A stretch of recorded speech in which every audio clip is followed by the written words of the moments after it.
What is good is happening, everybody? It's your boy Ferris Muthana, and welcome to another edition of Good Friends, Better Rivals. We got talking Giants, we got talking Cowboys.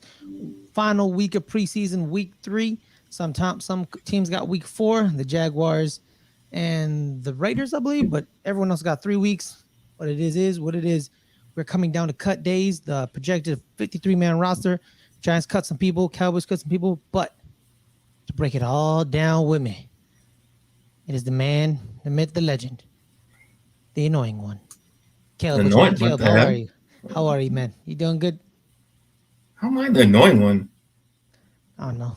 Just You know who yells and screams and be crazy that's all not the time? annoying. That's me showing passion. That's pretty. It gets annoying. It's pretty passionate. I say passion. You say annoying. We all disagree. Yeah. Well, I'm not doing great because we had freaking horrible injury. It sucks. So.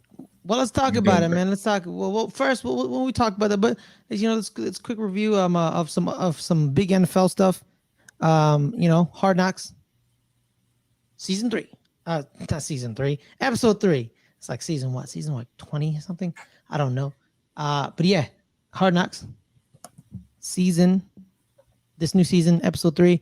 We're following the Detroit Lions, and in this episode, it was all about the guys who may get cut. Because guess what? It is cut days, and cut days are bad days for players and coaches because coaches got to fire people, and players losing jobs. And they highlighted 3 people who I believe are on the bubble. One of them was an offensive lineman, the other was a receiver, and the other one is one of the running backs. Running back Craig Reynolds, receiver Khalil Pimpleton, and I believe the lineman kept calling him Easy. I don't remember his first name. Going by Easy. He's only been playing football for like a year and a half. He came to America, played it. Not a year and a half. He's been here for like 6 years, I think. Because he played at Memphis. He played 4 years at Memphis. He's raw. He is not that good yet. He's very bad. But yeah, so they're following him. He's probably gonna get cut. One of these people always gets cut, and I think he's the one that's gonna get cut. So he's the one who's gonna get cut.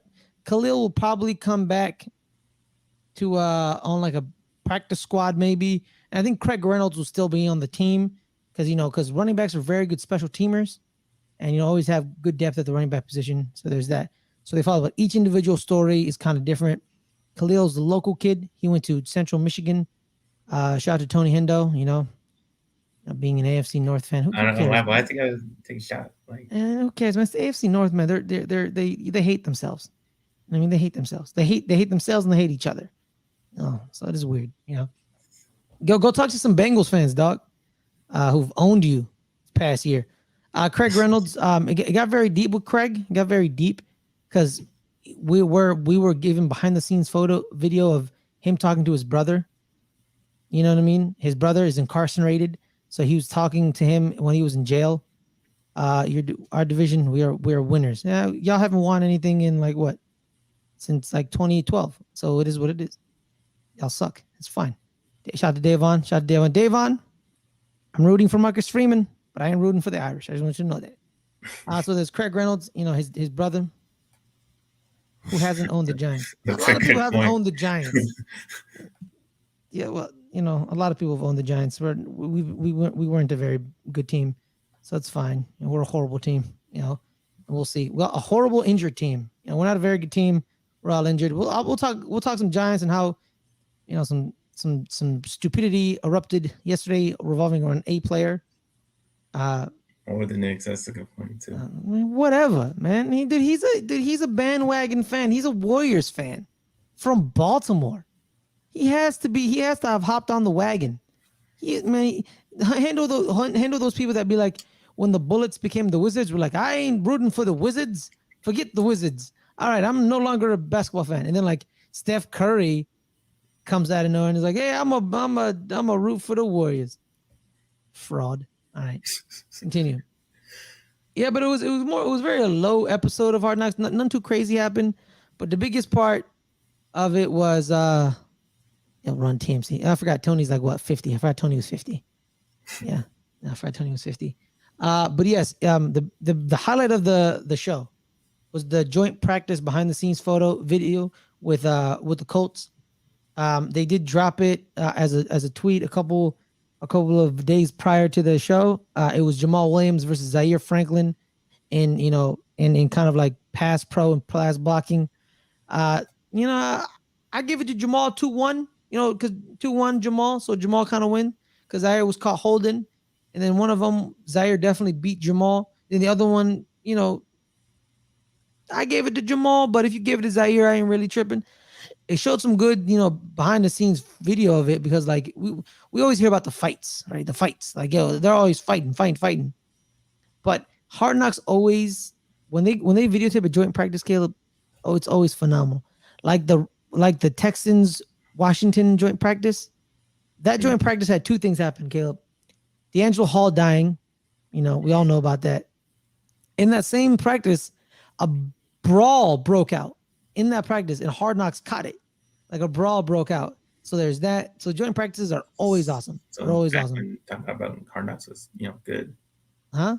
When Hard Knocks was good. Yeah, when Hard Knocks was good. Yeah.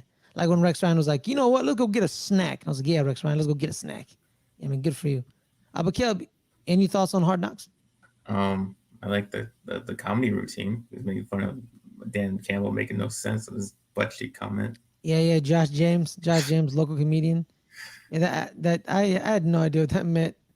I still don't understand it. Like, what does it mean? What does it all mean?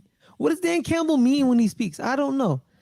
Does he gibberish? Absolutely. Yeah, I don't making know. up shit. He's making up shit. He's making up shit, pretty much. But the other dude, with the juggling, Oh yeah, Khalil Pimpleton. He was kind of whack a little. Not really that good. I'm sorry, like it was weird ass juggling. But nothing really happened this week on Hard Knocks. Like nothing really happened. It's not good anymore. That's why. Yeah, that's true. But so let's just move on. I'm not gonna drag it out. Let's move on. But some bad stuff did happen. Bad in both different degrees. Yesterday, Washington Commanders running back Brian Robinson was shot multiple times in an attempted robbery in DC. Last thing I heard, he was in stable condition. He's gonna be alive. So he's stable condition. We don't know anything more than that. We just want to send prayers out to Brian Robinson Jr. Yeah. I liked him when he was at Alabama. I just think with Alabama running backs, it's all about opportunity. They don't get that much opportunity. They're very good running backs, but they don't get opportunity. He was given the opportunity, and he soared. He soared. When you heard about that, what happened to Brian Robinson? Yeah, the craziest part, you see one tweet saying Brian Robinson is going to be named the starting running back. Yeah. Over Antonio Gibson, and then 2 hours later, you see Brian Robinson just getting shot from attempted robbery. Like, yeah, man, yeah, everything was looking good. Crazy. Yeah, everything he beat out Antonio Gibson like what kind of luck? Yeah, it's like his trajectory's going high. Then boom, not even because of him. It wasn't his fault. You know what I mean? It's like some dude who wanted his car, and I feel so sorry for Brian Robinson. Do we know if it's just random or if it was like targeted? I don't know. We have no idea. It just says attempted robbery. So I saw attempted robbery, then I saw a carjacking. So we'll to see. All right, yeah, and then the final one really, it's Matt Ariza, the punk god himself, was accused of gang raping a 17-year-old with two other San Diego State. I think it was students, not football players, students, because it was football players. They would have made they would have emphasized football players, but it was students. And apparently, the Bills found out on Monday and were just waiting to cut him because of legality issues or something about they don't want to get sued for wrongful termination or something like that. But it was a whole lot of I didn't know. A whole lot of I didn't know. No one knew. I didn't know. No one knew. You know what I mean? But who knew? The cops knew right away because apparently she reported it right away and the cops just sat on it. What? And then the Billy Brandon Bean said, I didn't know. We didn't know. And then he was like, I asked multiple different teams about him. They didn't know. was a whole lot of not knowing. Yeah, I mean, I don't think that's too out of place. Just because he is a punter. I mean, it's not Yeah. like you have to deep dive into lives and background of a punter. I mean, you mostly do that for your quarterback.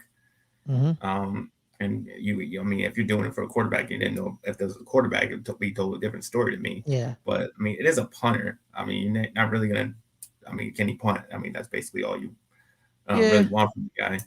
I can see So your point. that's not surprising that they didn't know. I mean, if the cops didn't do anything about it at the time that it was reported, so and how would you know then? Yeah, it's true. It's true. Because if the cops didn't do nothing about it, no one would have known because the cops don't file or care for it. You know what I mean? So it is what it is. So pretty much that. Yeah, and I saw also yeah, for the Bills to release them, that I think that says a lot. If they thought it was like total bullcrap, a story made up story, I think they would have stuck by him, see how it played out. Mm-hmm. But the fact that they released them, maybe they had an indication that maybe there was a little more truth to it. Um, but I also Yeah. don't like to just jump around and say, yeah, that's this happened, um, and she's totally telling the truth because as I've seen with DC, not always the case that they're being honest. Mm-hmm. But also I'm not gonna go either way, have a stance on either way until everything comes out and Exactly. everything Yeah. is When all the resolved. Yeah. information comes out, we'll find out more. We'll see if it was justified or not. But we'll see. But I kind of like, but then you see he they called him and he tells her, oh yeah, you should get checked because I may have gotten something. You may. So like he admits to having sex with her, Yeah. admits it, and she's 17, so it's statutory at least. So there's that. There's that. Yeah. I saw about that. So like, so still you still raped her. You know what I mean, bro? Like that's like at best, it's statutory rape at best. You know what I mean? Which is not good at all. Like very Yeah. not good. Yeah. But let's move on. No, not move on like we don't really care about it. Like we do. We hope the young lady's okay. I hope she's getting all the proper treatment and all the proper help she gets because it is a horrible thing. I I know a rape victim. It's pretty brutal. It's pretty brutal psychologically, emotionally, even sometimes physically. I hope she gets the necessary help she gets. But How about them Cowboys? Yeah. thank you, How Jim about Johnson. them? How about them Cowboys? Caleb, take us through your final week of preseason and your team's practices. Bad week, very bad week. You did Yeah. win, you did win the game, but really, does winning the game really that matter because of what happened in practice to one of your star offensive linemen? Take us through. Yeah. It was Tyron Smith. He tore his hamstring completely off the bone. Yeah. It's not surprising that he was getting hurt. I've been saying it pretty much every single episode we've had. Tyron Smith was going to get hurt at some point during the season. I just didn't think it would be this early and to this extent, as he will probably miss almost the entire season. If lucky, maybe come back in December. But if we make the playoffs, and he might be able to return at that time. But yeah, it sucks, especially the fact that I've been saying we haven't been doing it. We didn't do a good job in the off season of bringing in a veteran to compete for the swing tackle position. To knowing and everybody knowing that this was going to be the case, that he was going to get hurt eventually, and they still didn't do it. They relied on the younger guys, and they haven't really been working out. Obviously, Matt Walesko with his shoulder Mhm. injury as of now, and then Josh Ball just haven't really been been playing well early in the preseason. Did have a decent game this last preseason. At least he looked serviceable in this game, but that's still just not enough. And also the fact that they haven't been playing Tyler Smith at all. They didn't give him any reps at left tackle. You drafted him so he would eventually get that position, but you don't give him any reps at left tackle, which makes no sense to me. At least I know you wanted to focus on the left guard position because you thought that you can compete for that job, which he didn't necessarily win outright. Like, I mean, Mhm. Connor McGovern pretty much won that position in training camp, which is good to note that fact that Conor McGovern still is pretty one that was good enough to win that position. I found out this week that there's 2 Conor McGoverns. Yeah, I didn't know that. Yeah. I literally thought it was only the Baylor kid. Yeah, no. And apparently you have the Penn State kid.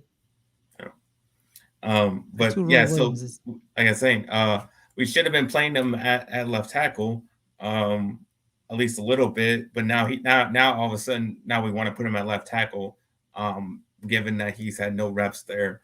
But we're going to go with that as our certain left tackle. So it's not great. I mean, it's definitely not great.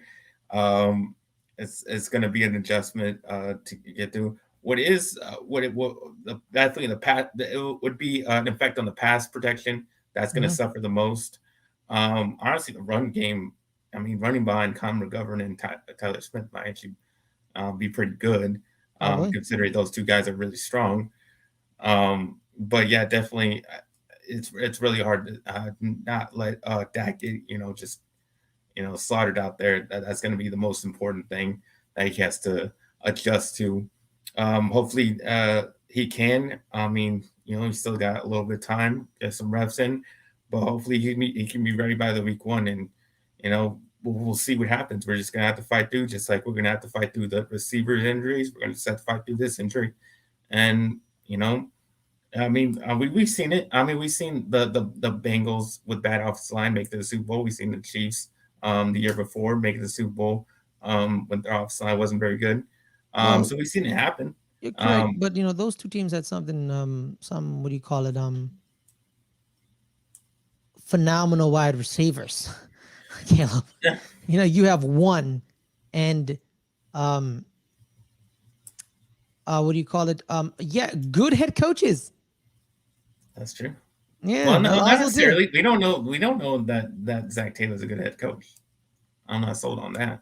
That's a good point, but it's only that he made the Super Bowl in the 2nd year.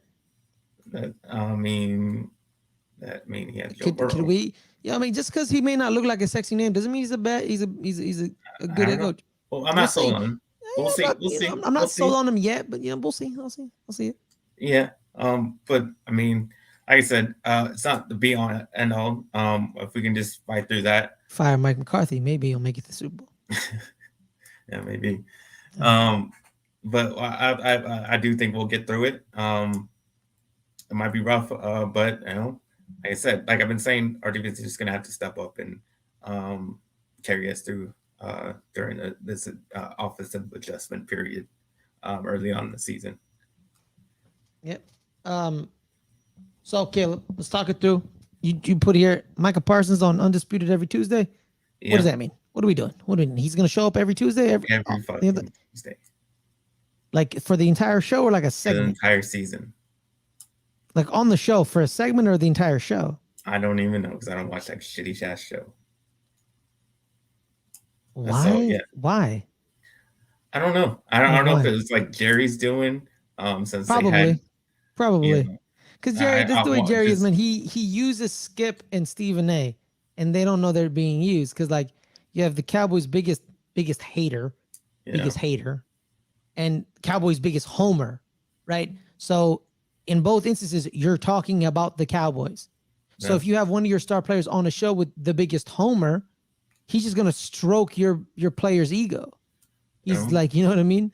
Like, I'm gonna be real with you. Like, Skip Bayless talk about like, let's say Micah Parsons has a bad game one week. Is he gonna call him out? Like, what if Micah Parsons like screws up one week? Is he gonna say, "Hey, Micah, you screwed up," to his face, or at all? Like, is he gonna say that? Because he keeps talking about like, "Oh, I would debate you. Come on the show." Like, are you going to tell people like you? Now, but here's the thing too. Like, criticizing someone you don't like is easy. You know what I mean? Skip Bayless, when he doesn't like you, it's easy for him to criticize you. Like him and T Sizzle got into, they don't like each other, but they kind of like him and Richard Sherman. Sherman hates him. You know what I mean? And Skip Bayless was okay with criticizing Richard Sherman when he failed. You know what I mean? But I did like that. I thought the interaction with them was funny. Yes. So Skip, I'm better than you. I'm better than you in every part of your life. I have a better life than you. You do not like. Yeah, I'm like, damn, bro, shit. You're like, God, you are nothing to me. I am better than you in every aspect of everything. So yeah, so like let's say Micah has a horrible game one week. Is he gonna go on their show and be like, hey, Micah, you play like shit? Why? Or like, will Yeah. he say that and try to give him an excuse? Like, oh, you played in very well, but the reason you didn't play well is because blah blah blah didn't play well. Like, no. What if it was all Micah's fault? Let's say he messed up, all his fault. Because even great players have bad games. You know what I mean? Like, no great player has ever had a perfect season. Like Jerry Rice is messed up. Everyone's messed up. But great players don't usually get criticized because they end up bouncing back the following week and erase that. But is he going to be like, let's say Micah messes up one week. Let's say against the Giants on Monday Night Football, and he completely shits the bed, and the Giants are just like whooping you behind. Is he going to go on the show and be like, hey, Micah, you played horribly. You played horribly. Like, no, he ain't going to do that. Oh, that's what you meant, Hendo. Sorry about that, dog. Caleb, continue talking about Micah Parsons. I got to fix something. I don't know. Yeah, but I hate this news. I don't think it's good for Micah.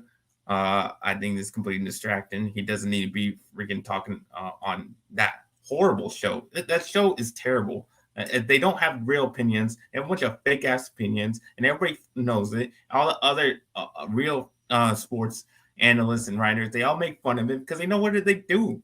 I mean, they ain't gonna hate on them too much because they know that they make a lot of money on that show. That show sucks, and it's because they have a bunch of fake opinions. They both, whether Skip just has some random opinion he has, just to make some just for clickbait headlines. And then Shannon, all Shannon does is go back at him and take the opposite opinion. I mean, they basically that's probably how they do pre-show is saying, "Oh, Skip, what's your opinion?" And I'll take the opposite opinion. And then we'll just yell at each other for 2 hours or however it's long that show is. It's a terrible, terrible show. I hate that Micah is part of it.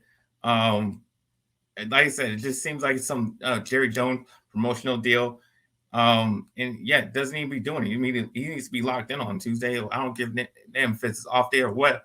He doesn't need to be doing distracting with that garbage, that show. And even though I know that I know that like someone like Aaron Rodgers does his show with the Pat McAfee. Yeah, every week. Yep. But guess what? That hasn't worked out too well for him either because he's been choking every single year since 2010. So saucy. I mean, it's not good. Like doing these type of shows, not good, and I really really hate that he's doing it. Speaking of that show, right? Hendo with the donation. Hendo donated $5 to Ferris. F that guy. Shout out to you, Hendo. Shout out to you. You're right. F that guy. F that guy. F that show. Micah Parsons should focus on what he needs to focus on: football. Every Tuesday, you're gonna go on there talk to Skip Bayless about what? What are you gonna talk to him about? What are you gonna talk about, Shannon? Look with Shannon Sharp. Like, what are you guys gonna talk about? Like, what like? Are they gonna like Shannon will criticize you? Like I've seen him do it to DK Metcalf, and then DK tried to come at him, and then Shannon's like, "Dog, do you know who I am? Yeah. I'm like one of the top 5 tight ends of all time. Like the only tight ends better than me are Gronkowski and Tony Gonzalez." Yeah, pretty much.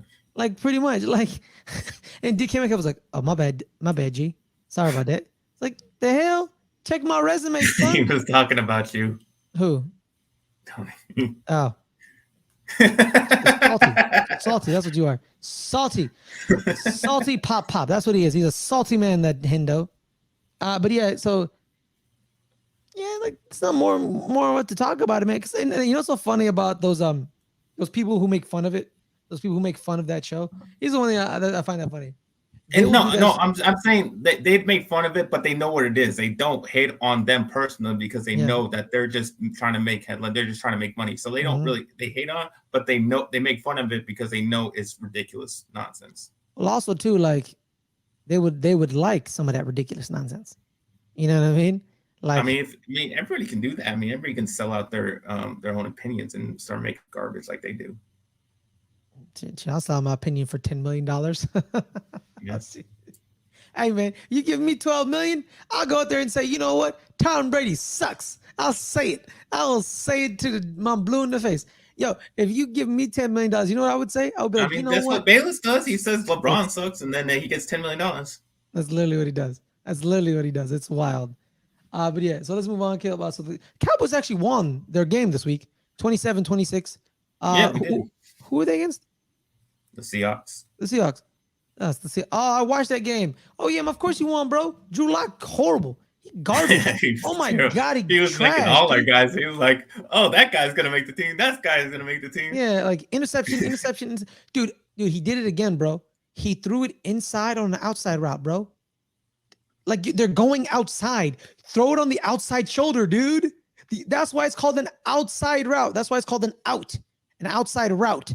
You're going to the outside. Homie throws it inside, bro. Easy intercept. I don't know who that dude was, but it was a Deron Bland, maybe. I don't know. It was one of your 8 million corners that you got to pick from.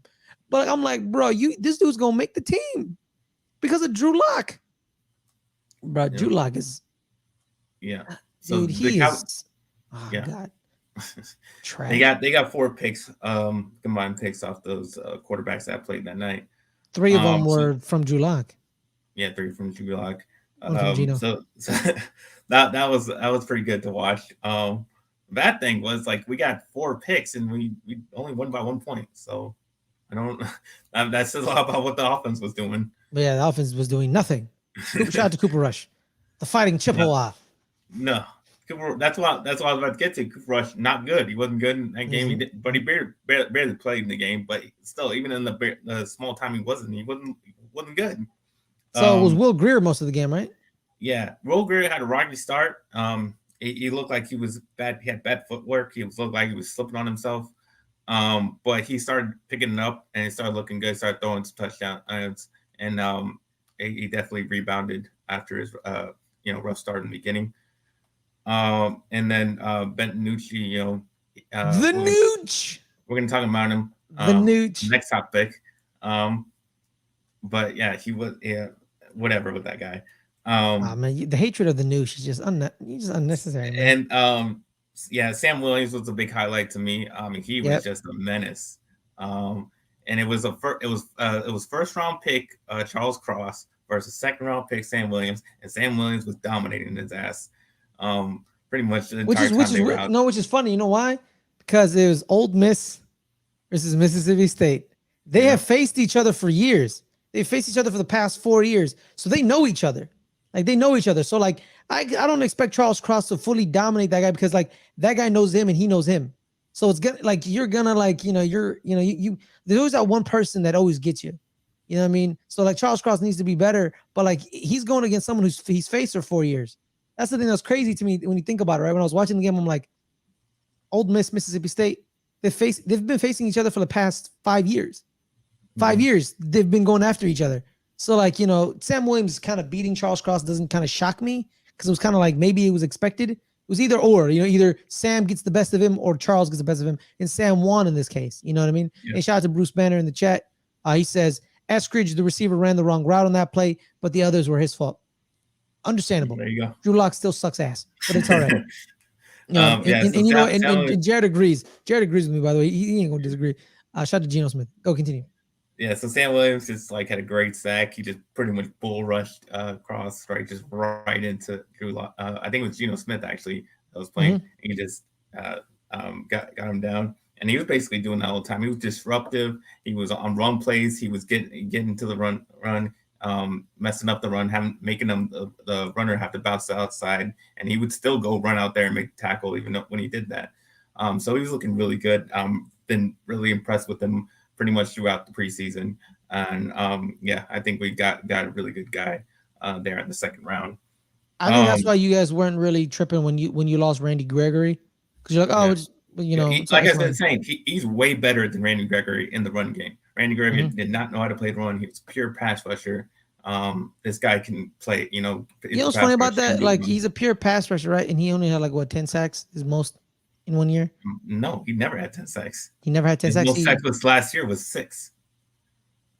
Then do not call yourself. He was never. Do not call yourself a true pass rusher. Then don't have if you haven't had double-digit sacks, don't call yourself a true pass rusher. That's what he can do. That's why he's out there. Like I said, we have tons of interceptions. Israel Mukwamo makes his second interception of this preseason. It was Israel Mukwamo. That's who it was. It was Israel Mukwamo. Yeah. And then Sean Wright had one, and Marquise Bell also had the other one. So yeah, a lot of good stuff from the secondary. It might have been on Drew Lock, a lot of it, but at least they were there in position to make the play. So that's pretty all you can ask for a secondary player. Some guys with a late push to make the team was Brandon Smith, who started looking good as a receiver. He got the late touchdown, and he's been showing up in spots in training camp. I've been keeping an eye on him, but this time he really tried to, like I said, make a late push in this game with that receiving touchdown. And another guy, Hendershot. I think this guy made the team. Payne Hendershot? Yeah, he made the team with this performance. And just based off energy, because Jeremy Sprinkle's hurt and Sean McEwen's hurt, so he definitely made the team. Especially Caleb, what I tell you a couple weeks ago, I said you're gonna carry 3 tight ends, and they're gonna be Ferguson, Hendershot, and Schultz. What did I tell you? Told you. That's pretty much how it's gonna be. And so I think that guy made the team.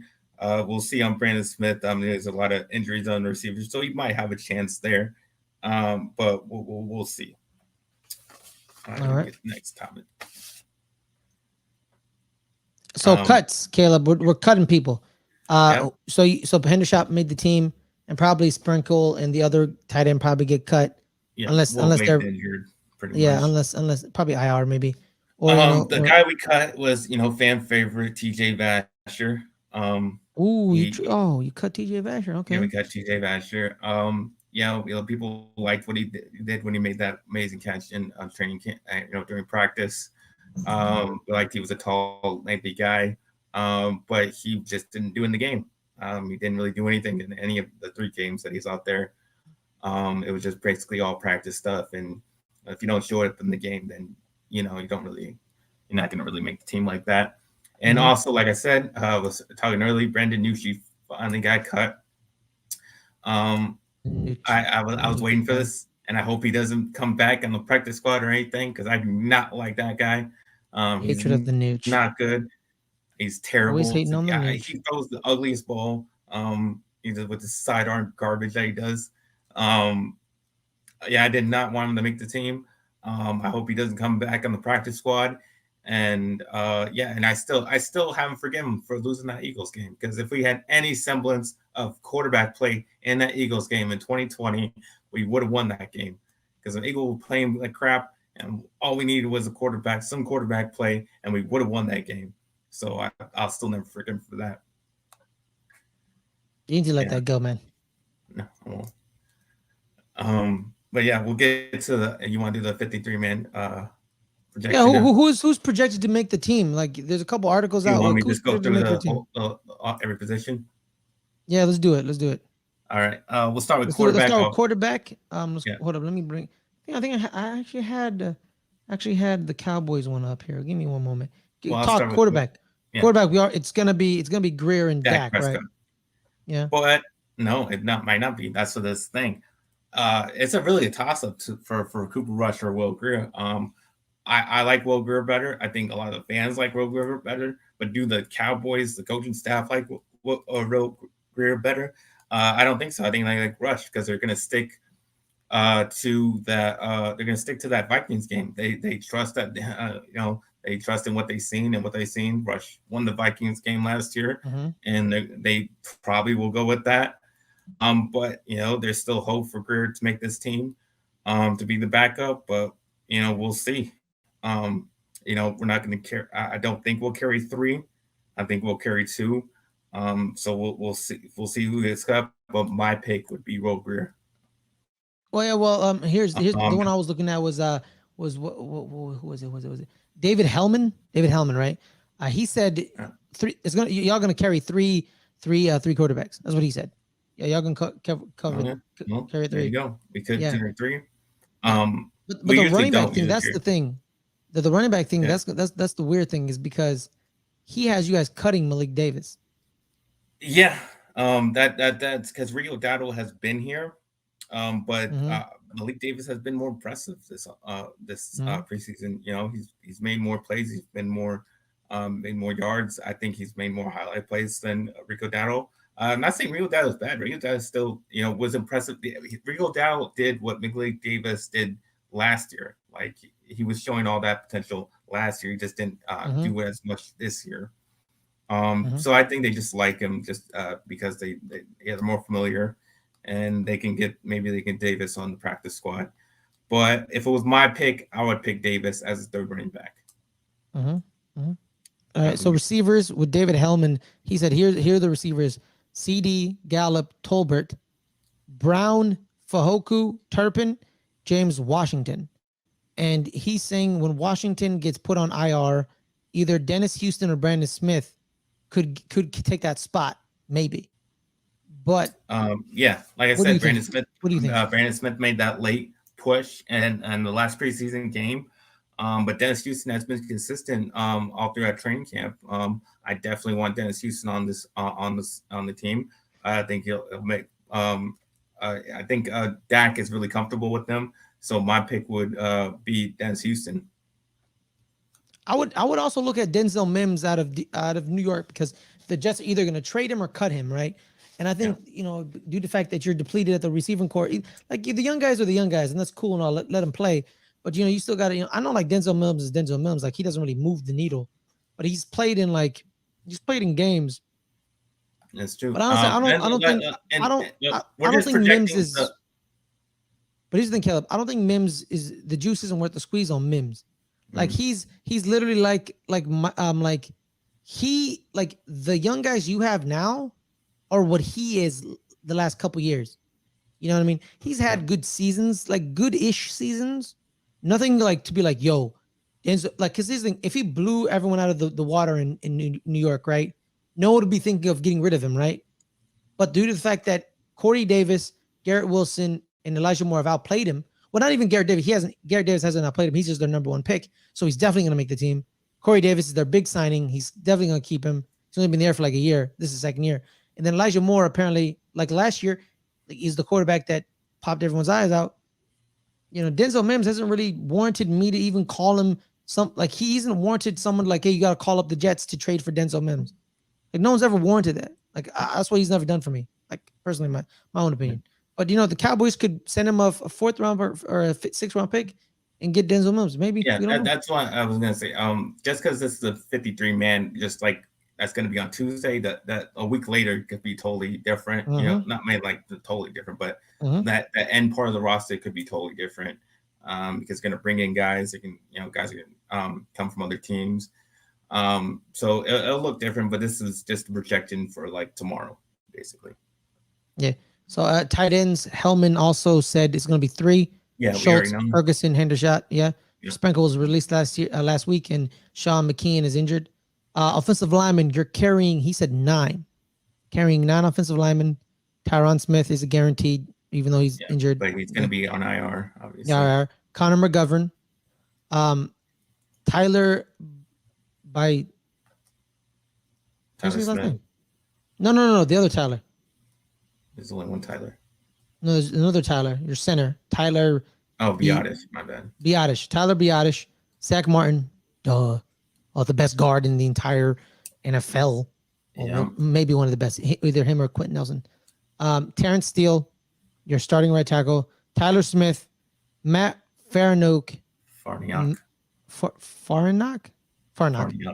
Yeah. Matt Walters. Let's go. And Josh Ball. Hold up. Is Josh Ball the homie? Where is he from? What is his name? I'm not sure. Is he the criminal that y'all drafted? Maybe. Yeah, he is. Oh, I knew it. I recognize that name. Like I said earlier, Tyler Smith's gonna fit into that left tackle spot. We don't really have a swing tackle, but I guess Josh Ball is gonna be that for us. He's the only reason he's there, like because of Tyron Smith's injury to his hamstring. Because if he wasn't there, he would have been cut. Yeah, and let's go. He's just gonna play through his shoulder, choosing not to get surgery on it. So we'll just play through that. But yeah, that looks It's not what it Yeah. used to look like, but that is our offensive line going forward. Yep, absolutely. So we'll All right, see. let's move on to defensive lineman. You guys are going to carry 10. Tank Lawrence, Dorrance Armstrong, Dante Fowler makes the team actually. I think that's literally because of his familiarity with Dan Quinn. So that's a good for him. Sam Williams, like we've been talking about. Terrell Basham, the Bash Man. Osa And I'm not Diggy's even, one. Odigizua. Osa Odigizua. Neville Gallimore, Quinton Bohanna, Chauncey Golston, and Tristan Hill. The name that they talk about is in this article is that John Ridgway, that the rookie, didn't play good enough to take one of the veteran spots. When in doubt, you always refer to the veteran because he's the veteran. So, Yeah, do you agree with this 10? Yeah, Do you agree basically with this 10? Bohanna and Ridgway are basically the same players. This is a big, large guy that clogs up the middle. So basically, they serve the same purpose. And if he had, like I said, he didn't really show up in the games, but that's okay. I mean, there's been a lot of guys who have a good set, come back on the second year and look a lot better. But he is just rookie, so it doesn't mean he can't get better. And the surprise is Carlos Watkins not being part of that. Again, he's another big guy clogging the middle that he probably will get cut. But for the rest, this D line is stacked. I think a lot of these guys are going to play a lot, and they're going to make big impact for us. And I think this is more our most depth position right here in the defensive line. Yep. So yeah, they literally said the defensive tackle spot is deep, so they can cut Ridgway, and they keep Basham over Ridgway because maybe Lawrence gets hurt. He always seems to get banged up through the season. He hasn't really been fully healthy the last couple of years. Linebackers, you're carrying 5. The linebacker they're saying maybe a depth chart, but he's a draft pick, is Devin Harper. But you guys are going to keep Parsons. That was another guy who made a late push, was Devin Harper, who made a lot of tackles in this last game. He was a leading tackler. He's been pretty much showing up throughout the preseason. He was a late round pick, but he's looked good. And I would take him over Luke Gifford. I haven't really seen much from Luke Gifford from the time he's been on the Cowboys, so I don't mind moving on from him. And Malik Jefferson was the other guy vying for his spot that we brought in. He's looked okay, but he hasn't really. He hasn't. I don't think he has shined as well as Devin Harper has. So I would want him to make the team over either one of those two. And obviously, we got Parsons, LVE, Barr, and Cox, who are already shoo-ins. Yep. All right, then defensive backs, you're carrying 11, be corners and safeties. So Diggs, Brown, Lewis, corners. Bland, corner. Joseph, corner. Nishan, corner. And your safeties are Curse, Hooker, Wilson, Mukamu, and Marquise Bell. Yeah, shout out to Marquise Bell. Hey, Florida A&M. That was a surprise one because I would not expect him to come out of this whole training camp with the job. Big surprise. I think, like I said, from this last game, making that pick, and he's been making plays all preseason. So I'm really liking what I see there. Also, did he have Deron Bland? Yeah, Deron Bland is cornerback 4 on here. They're not in order, but he's the 4th corner listed. Honestly, I wouldn't be surprised. So you guys are carrying 6 corners and 5 safeties. Yeah, I wouldn't be surprised if maybe it just happens if they cut 2nd round pick Kelvin Joseph because he just hasn't been working out too well. He had he had some problems in the off season. Instead of 11, it'll be 10. And also another surprise is CJ Goodwin, who's been our special teams ace for years now. Cutting him would be a big change for the special teams, but there's a lot of there's another position that has a lot of depth to it. I really like what our safeties are doing, and we have like 4 good with Deron Bland showing it up as well as he has. We have pretty much four very solid corners. Also, too, like the defensive coordinator who builds his teams back in. Absolutely. So Muthana wasn't very good at all last season, and his leap into into what he's shown in the preseason has been like night and day. That dude brings it out. Israel Muthana is literally the player Dan Campbell looks for. He's 6'4", big, rangy. He may have him. stiff hips. He may have stiff hips. He didn't want but to in that, tackle last season, and now he's making big tackles. Like exactly. he's a totally different player that he was All right. just a year ago. And your special teamers are Brett Maher and Brian Enger. Yeah, Brett Maher obviously won the job. You know, he's made his field Did he goals. win the job, or did he like not screw up that I mean, bad? the other guys just lost the job because the other two guys were freaking off. But I mean, he won the job at least by just making the field goals he's supposed to make. Obviously, he missed like a couple of 60-yarders, but they're 60-yarders. 60-yarders. So we'll just have to roll with Maher. I mean, hopefully he can be better than the last time we had him. So we'll just have to see. Hopefully he keeps consistent going into the season. All right, that's it. Those are the 50-man projected that's all you mostly agree with David Hellman, basically. You mostly agree, except the Kelvin Joseph part where you'll cut him. Maybe you think I so. would cut him. I would cut him, Yeah. even though and he's you also picks, said you wanted to cut your special teammates, right? Like CJ, what? CJ Goodwin. Yeah, you probably cut him too. Yeah. So yeah, there's that. But yeah, overall, you know, you kind of agree with it. So let's move on to the team of Pain and Destiny. Hey, baby, let's go out there like a bunch of crazy dogs and have some fun. I'm not having fun, Lawrence Taylor. I am not. Let me tell you why I'm not having fun. Because I am angry. Because people are stupid. Let me tell you why people are stupid. This week was very quiet on the Giants front. None much really happened. A lot of things happened on the Cowboys front, but on the Giants front, it was pretty easy. Tyrod Taylor unfortunately got hurt, so he was back. We don't know how long he's gonna be out. Huh? How long? What's up? We don't. They haven't given us. They haven't given us. What was the injury? They just said back. They said back.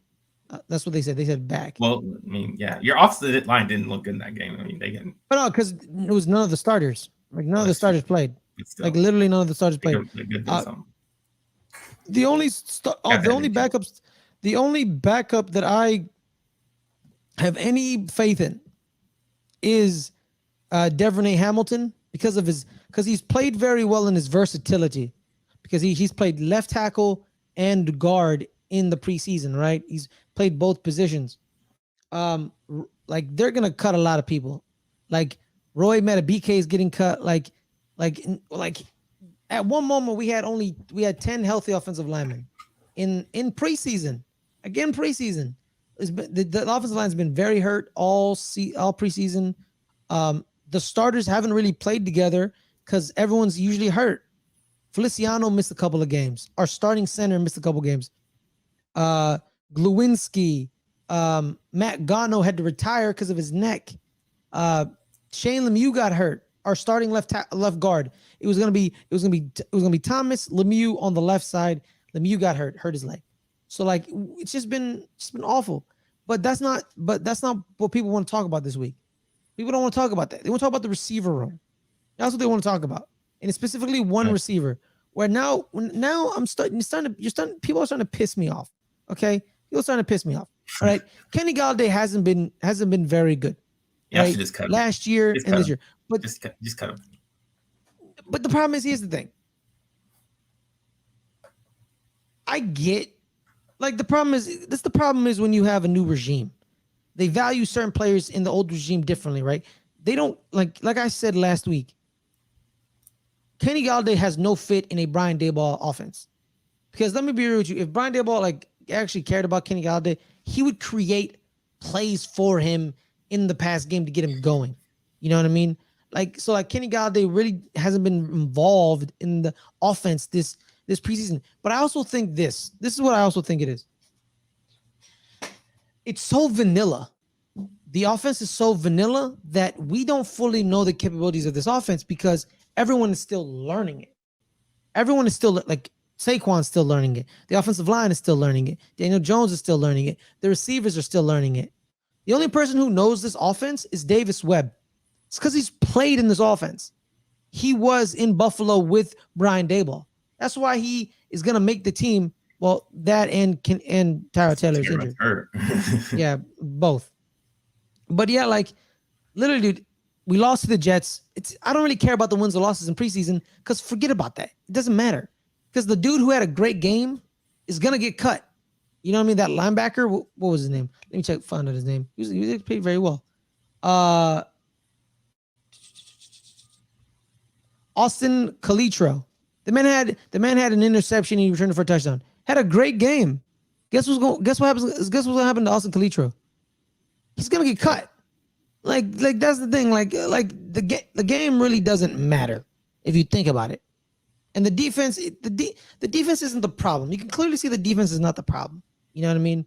When they get into the groove, the defense will play better. When they actually start the starters like Blake Martinez and Xavier McKinney playing with starters and Dexter Lawrence, Leonard Williams, when they're playing now.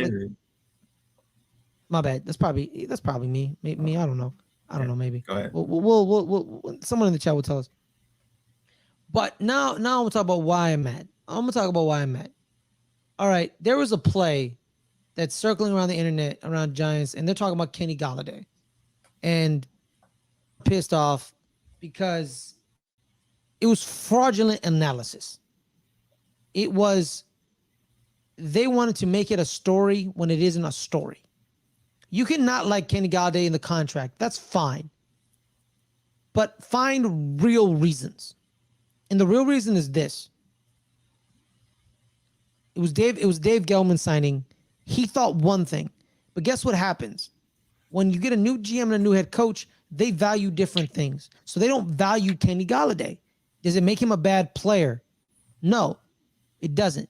It just doesn't fit the system and the evaluations of the team from the GM and the head coach.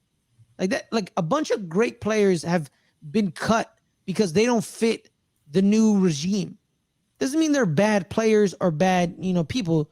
They just the way they play football is not what the way Joe Shane and Brian Daboll want to play football. Kenny Golladay is an old school type of receiver. He's 6'5". He runs deep. He's barely ever open. You just throw him the ball, even when he's covered, and his job is to muscle his way to the ball and get the catch. He can jump really high. That's how he was. That's what makes him and Matthew Stafford so great, because here's the thing. One thing about Matthew Stafford, you can hate him or love him, whatever. He has a really good deep ball. He has a very good deep ball. And guess what Kenny Golladay is an expert in? Getting the deep ball. So he never fit this, because you know who doesn't have a good deep ball? I never thought Daniel Jones had a good deep ball. Why are you getting a receiver that is a deep ball specialist for a quarterback who doesn't have a good ball? We'll find out. Maybe not. Probably not. But I know what he is. Like, I've never been impressed by his deep ball, because the problem is this. We don't know if he has one because he's always being sacked all the time. Because the main culprit of the worst team is you gotta have a good popper to throw a deep ball. He's always on the run. He's running around. The person's already in his face. The offensive line, people like that's the thing. That's the thing with these people when they talk about the new Giants. They always exclude that. They always exclude how bad the offensive line is. Shout out to you, Greg. Shout out to Greg. Shout out to Greg. Like they always talk about how So Shannon Sharp said Tyrod Taylor was gonna beat Daniel Jones out if Tyrod didn't get hurt. He said that on Undisputed. Yeah. But here's the thing. Why can't you be right about that little thing? Like I get trying to make a headline, but you saying Daniel Jones played better than Tyrod Taylor is not a headline. It's whatever. Like it's two quarterbacks no one cares about. But he purposely lied about it. Tyrod Taylor has not played very good. Davis Webb has outplayed him. If you think about it, with the backups and the third stringers, Davis Webb has outplayed him. You know what I mean? So why even lie about that? That's the thing with me. I'm like, why even not tell the truth about that? Tyrod Taylor hasn't played good. Daniel Jones played very well last week. Like I told you, he found the right man. Like he didn't force feed people. You know what I mean? He found whoever was open. Bang, bang, bang, bang, bang, bang. He found the open people. But back to Kenny Golladay. You clearly know what he is. Like you clearly know what he is. Not good. You know what I mean? He's a deep ball specialist. He runs and he gets the deep ball. And this is my problem with certain coaches who are given a roster and then say, "Oh, I can't do this roster. They don't fit my scheme." Make a scheme that fits them. But here's the thing, like, but it's very clear he doesn't want to make a scheme that. But that's the thing about preseason, Caleb. What if like everything could completely change in the offseason, like the regular season? Week 1 against Tennessee, Kenny Galladay may start and he may have 8 catches because Brian Daboll didn't want to show you nothing in preseason. He didn't want to show you nothing. I don't know. I don't know anything about these people. What if that happens with Kenny Galladay? Or everyone that just shitted on him for that preseason performance are they gonna eat their words? No, they're not. They'll find another excuse to hate on him. I've never hated Kenny Galladay because I know what he is. He's a deep ball specialist. He runs deep, he catches the deep ball, and that's it. He doesn't give you amazing routes. He's not gonna create a lot of separation. That's the thing. People want Kenny Galladay to be something that he isn't. He doesn't create good separation. He's a big receiver.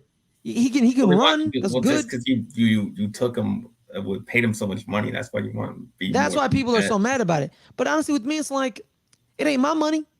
I don't care. It ain't my money. Figure it out. Like that's my thing. Like these fans care about these contracts. I don't care about the contract. You shouldn't have given him the contract. We shouldn't be mad about men getting money. Get your hand out of people's pockets. That's weird behavior. You know what I mean? If someone wanted to pay him that, someone paid him that. And guess what? That dude who paid him that is not there anymore. So don't be mad at Kenny Galladay for that contract.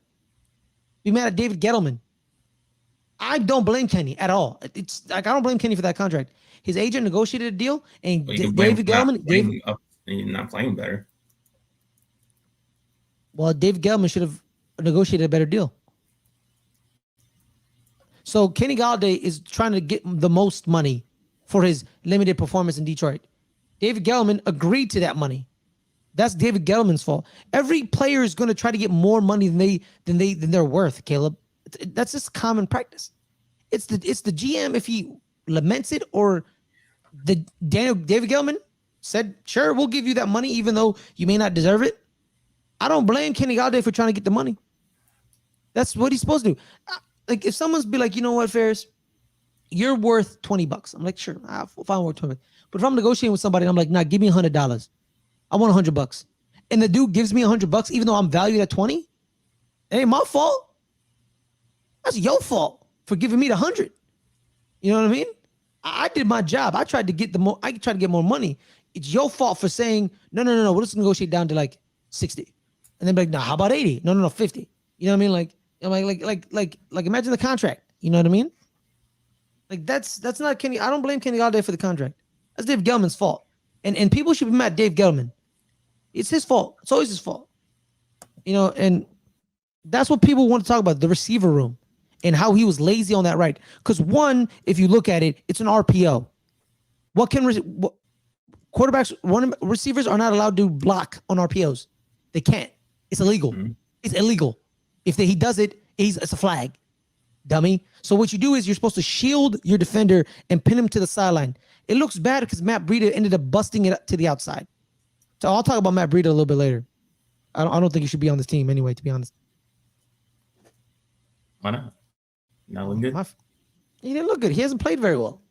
Yeah, I don't know why we even got him. But yeah, like it looked bad, but it wasn't bad. It just looked bad. But Kenny Galladay did nothing wrong on that play. I got into an argument with Brodney talking about it, and like he kept talking about how these New York Giants fans, man, they're always like every fan does this. Like every fan shits on a player unjustifiably. It's common practice. Every fan base does it. You know what I mean? I just want Brodney to be a little bit more, if you don't call out us, call out the other fans who do it all the time either. You know what I mean? But now let's move on to more important matters. The 53 projections. Now, one more thing about Kenny Galladay. It's not his fault. All right? You know who he is. No, it's not his fault. He's the one out there playing. No. It is his fault. Like, I'm talking about because here's the thing. Y'all had high expectations for the guy because of his contract. Well, I mean, that's y'all fault. Get open and catch the ball. Like, that's kind of what he's paid to do. But he was never, ever gotten open. He's not a man who gets open. Like, that's the thing with these people. You want to be like, oh, he should get open. He's 6'5". He's never gotten open. He doesn't create good separation. He's not Calvin Johnson, goddammit. or who is 6'5" and can create separation because he's not a human being. He is a 6'5" man who runs good, but he doesn't create separation because that's not his game. It's never been his game. And that's what's wrong with these fans who don't want to understand football. You need to understand the player you're talking about. He doesn't play. You want him to be Stephon Diggs, Tyreek Hill. He isn't. That's not the way he plays the game of football. Can he fit into a system? Yes, just not this system. This system doesn't value that player. You know what I mean? Go to Bruce Arians' system, who like big receivers who just run deep and catch the ball. That makes sense. No, Ken Wisenhunt, he loved the deep ball receiver. Go deep and catch it. Steve Breston. Well, Larry Fitzgerald could do everything. Anquan Bolden could almost do everything. You know what I mean? But Steve Breston. Was it David Boston? Steve Breston. It was Steve Breston, right? Yeah. Right? Yeah, it was Breston. Steve Breston, right? He could go deep. Did Ken Wisenhunt ever say like, hey, Steve, go run a slant? No. He was like, hey, go run a post or go up wild. You got to understand who the player is you're talking about. These people are like, oh, man, I wish Kenny Galladay would have been better, man. I want him to be like Tyreek Hill. Well, he's not Tyreek Hill. He's not 5'11". He's 6'5", who's never created separation in his life. Did you not watch him in Detroit? When he was in Detroit, he never did this, ever. Bro, all right. I think we're going a little long, so I'm going to go quickly through the 50-man projection roster. I'm doing the Dan Duggan projection on The Athletic. Right. So he says we're going to keep all three quarterbacks. I believe so, too. Tyrod's hurt. Well, he's going to be that's going to take a man away, isn't it? If you put him on IR or PUP or whatever. Yeah, we don't know which is which, but all three quarterbacks are making the team. Running backs, we're gonna keep four. This is what he said. This is where I disagree. He says we're gonna keep Barkley, Breida, Antonio Williams, and Gary Brightwell. I know why we're keeping Gary. He's a very good special teamer, and he's Brightwell. Yeah, Brightwell. He's gonna be our primary kickoff returner. He's all special teams. I think we should cut Matt Breida and keep Jayshon Corbin. No, I don't think you should. I think we should because like Matt Breida has literally done absolutely nothing. I think Breida is going to show up in the You're season. just okay. All right, calm down, Skip Bayless. What are you doing? Like, what are you doing? All right, what are you doing? I think Breid's really good. You know, he's getting like a lot of yards down out. It's because he's on your fantasy team, dude. You don't know that. Yes, I do. I know your roster, dummy. You don't know that. Yes, Caleb. He's going to make the team. Yeah, he's not gonna make the team. I think they should cut him. I personally think they should cut him because he brings absolutely nothing, in my own opinion. I think Jayshon Corbin has played better. Breida's been hurt most of the time, so like, I don't understand. Jayshon Corbin has played very well. You know, like he's played very well. Matt Breida, the only reason Matt Breida was even brought in is because he played in Buffalo. But here's the thing: you also brought in Antonio Williams, who also played in Buffalo. So just keep Antonio Williams, cut Breida. He's also 27. He's a little too old for, the running backs, as they get older, cut him. You keep Jayshon Corbin. They are going to cut Sando Pultzgummer, Sandro. But it is what it is. He's our international guy. He'll probably be on the practice squad because no one really picks him up. But I think they should keep Corbin and cut Breida. I personally think that. Receivers, they're going to keep 6. Galladay, Tony, Shepard, Robinson. Yo, that's the one person. Wan'Dale Robinson played good in his parts, but seeing him get hit all the time kind of scares the shit out of me. You know what I mean? But yeah, also they're gonna keep David Sills and Richie James. They're cutting CJ Board and Darius Slayton, but maybe they trade Darius Slayton. Maybe. Also too, they may keep him. Rumored. Yeah, or they keep him because he's one of the only receivers that because this receiver group is still injured. Sterling's still injured. Tony's dealing with injuries. Galladay's Galladay. You can put them both on the outside and let them just run deep. And then you got Sills and Richie James. But yeah, like they've already cut receivers. I believe they've already cut Travis Tovoni and Keelan Doss. They've cut him. And they're cutting Jalen Moore, who we got on waivers from Baltimore. They're probably gonna cut him and Bailey Gaither. Makes no sense. The reason I think Richie James makes this roster is because Colin Johnson's tore his Achilles. Colin Johnson doesn't tear his Achilles. Richie James is also cut. So we got Richie James. So Alex Bachman, the Bach, he got cut. Oh, he got cut after that performance? No, he's either he makes the team, maybe. But Dan Duggan thinks he's gonna get cut. I don't think he's gonna get cut because it may be him over Richie James. Because Bachman played better than Richie James. So I would think Bachman over Richie James on my own opinion. I would do that because Dayball's like before Colin got hurt, it was Colin and Sills are playing well to get to starter minutes, and Bachman's looking good, you know. But then like with Darius Slayton's the one that I'm like, what do you do with him? Do you trade him? Do you keep him? Because the receiver group is injured. I don't know. Then tight ends, we're keeping 3.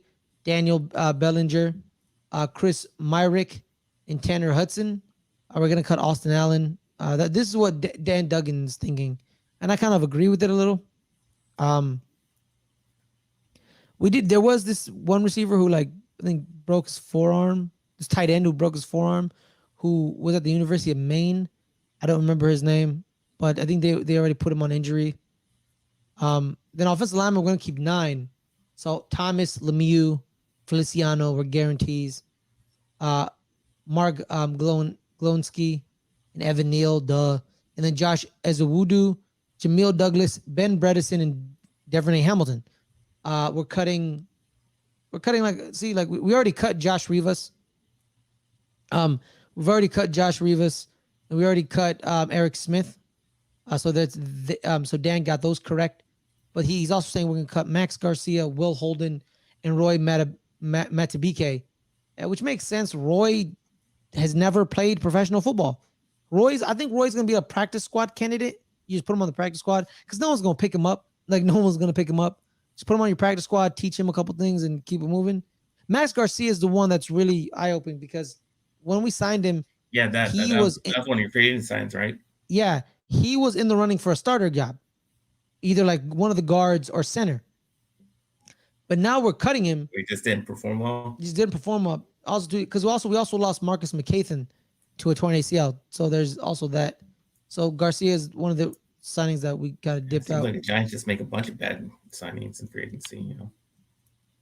We're restructuring the team. Calm your heads down. All right. Defensive line, we're going to keep 5. Leonard Williams, Dexter Lawrence, Nick Williams, DJ Davis, and Jalen Holmes. So Williams and Lawrence are locks. They had no shoot. Nick Williams emerged. He was pretty good in his spots in games. So he's a good backup. DJ Davis was our pick that got hurt. So like, is DJ Davis or Justin Ellis? That's what it was. It was either like it was DJ Davis, Jalen Holmes, and Justin Ellis fighting for that last spot. And Martindale kept the 2 young ones in Jalen Holmes and DJ Davis. Davis was our 5th round draft pick, I believe. And Jalen Holmes, I think he played. He's the younger out of the 2 between him and Ellis, and they both played for Wink in Baltimore. So they kept the young one over that one. So youth and all that stuff. When you're trying to saying either they're the same player, but if there's like a tie between the 2 players. Yeah, you go with the young one. Yeah, you go with the young one. Ryder Davis, I was really rooting for him to make the team. He was an undrafted dude out of Indiana, and I thought he was gonna make the team, but unfortunately, they're probably gonna cut him. But I think they should keep him. I personally think they should keep him because he played very well. I quite enjoyed him when he was playing. He was pretty good. Not gonna lie to you, pretty good.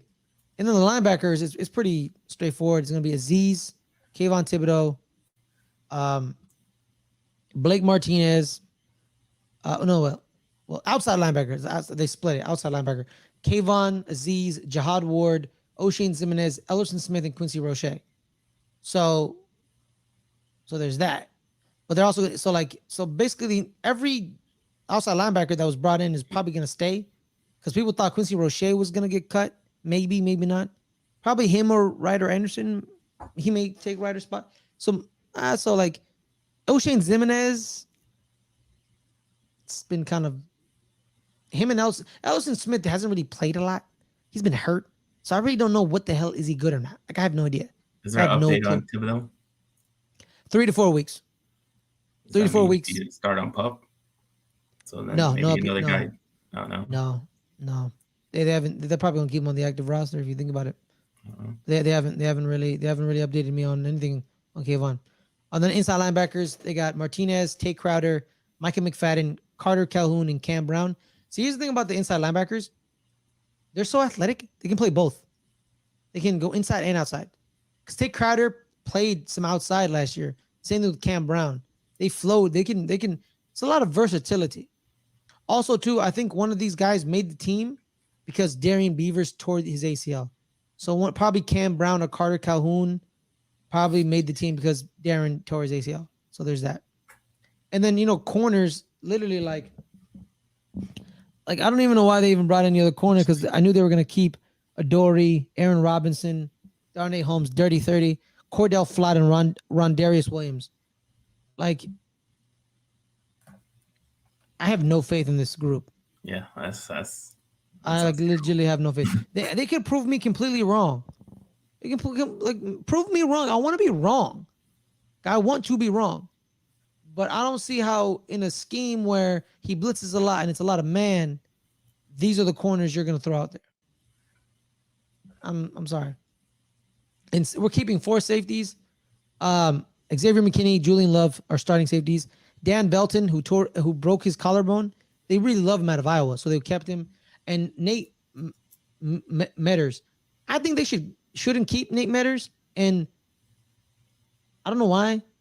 And they should have kept Trent Thompson, because I get experience because Nate Metters has been in the NFL a couple of years. But Trent Thompson, let him say. But Dan Duggan's saying like put Trent Thompson on the practice squad, so that may be a good way to go. Keep Thompson on the practice squad and keep Nate Metters. So like there's that. And then our special teamers, Graham Gano, don't you know, Jamie Gillen and Casey. Yeah, we cut a kicker who we signed because Graham couldn't kick in preseason. So the guy really was never an inclination that Graham was going to lose his job. So yeah, I kind of mostly agree with this. If they can't put Trent Thompson on the practice squad, they should keep him. My own personal opinion. And like Ryder Anderson, I really want to keep Ryder Anderson. I really want to do. I want them to find a way to keep him. So those are the two I disagree on the cuts. I want them to keep that guy. But they may cut him because they may value other things and like that, you know what I mean? So yeah, those are the 53-man rosters that we agreed or disagreed with certain beat reporters. I kind of agreed for most of my guys. There's a couple I don't agree, and like there was a couple you didn't agree. Guys, Thursday, the 8th, game 1 of the 2022-2023 NFL season. It's gonna be a great day. Giants play on Sunday. You know what it is. It's gonna be great talking about real football. Yeah. Actual football that means something. Yeah, we don't have to talk about all these backups. Yeah, like what I mean. Like, let's be real. Yeah. Yeah. The real stuff. Real football. Real football. All right. On that note, Caleb, where can people find you, my man? You can find me at NFL Caleb 22 on Instagram and Twitter.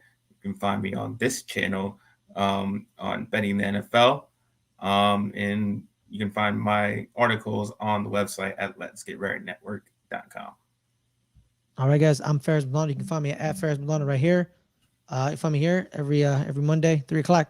Good friends, better rivals, talk Giants, Cowboys. I'm beyond the channel. Caleb, you also doing the House review? Dragon? Yeah, we're doing the House of Dragon reviews every Sunday night right after the show airs. Yeah, except one night when the Cowboys are on Sunday night. Yeah, not Sunday night. Not Sunday night. Exactly. So yeah. Fantasy draft. Fantasy draft, guys. This Friday, 5:00. It is LGR Patreon Fantasy League Draft. We are going to be live streaming the draft throughout the entire day. We're going to be streaming all. It's going to be me, Josh, Caleb, possibly Justin, and a couple of and if certain people want to hop on, cool, but they won't be on for long. But I really want them to. So what we're going to do is how we're going to do it. We're going to be us. It's going to be us 4 streaming, and the occasional patron want to talk about a pick or that. But at the end of the draft, I want to invite patrons on to talk about their team. What do you think is their strengths or weaknesses, and what do they need? It's gonna be a great day. Make sure to come and watch us. It's gonna be phenomenal. It's gonna be fun. We're gonna talk a little smack. Justin's probably gonna annoy me like he always does. Literally, his existence is to literally that's his one job. It's to annoy me. It's to annoy me. I really hate that guy. But yeah, Friday, 5:00, LGR Patreon Fantasy Draft. We're live streaming it. Come visit us. 5:00 PST, 8:00 EST, and for my central folks, 6:00 for you. Shout out to Adelia and Helen Fishback. Shout out to her because she got mad at me last time, and I didn't reference her time because it doesn't really matter. I'm just trying to be nice. But yeah, come all, patrons. See y'all Friday. We're gonna have some fun. All right, have some fun. Can't wait. And on that note, everyone, stay safe, stay smooth, and have some fun.